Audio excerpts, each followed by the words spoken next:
Ki khubor kleyai bha baka Bharatiya Janata Party BJP kanum tre ban simlang ka National People Party NPP ban yadon lang ha ka leng sunsiar ka yeng dorbar thawai ka jala Manipur wat la ya tre lang ka sarkar National Democratic Alliance NDA bat ka sarkar Meghalaya Democratic Alliance MDA. Ka BJP kalau job life armut ke meli hak election badang sudap hak jala Manipur kat ba ka NPP kalau job nyongun kini ki artili ki seng sain partai ke tre lang hak sarkar jala Manipur hak samoy tre kam baladap bat menta ka BJP kam don kam ka jingersian ke NPP hayeng dorbar ban ripungut itkhon halor kene u National Vice President ke NPP ba Preston Tensong badeiru usembot birang ba ka jala ulong ba National President ke parti Konrad K Sangma u badeiru mentirang ba ka jala Meghalaya bat ke parti hi kandon ke jekran sadali hakini ki sibonwan lani Andal dap ke dorbar mang tingka ke yeng dorbar thuan ke jala Meghalaya. We expect a lot of women cross ya ka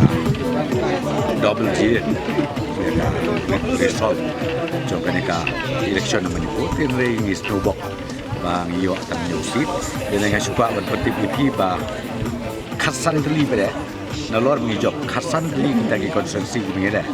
kita ki margin ka bangirem mangitang kumalais pa se po lais pa so de kapau ba kaneka parti jumi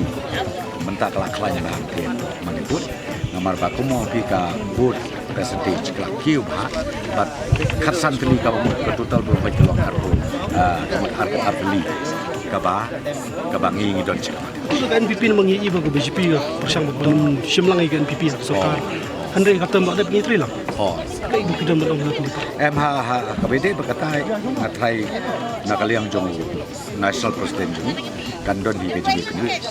berka Delhi lese kini keski banwan hadir melalui session kena try ngin sia pej tangan 4 buat ban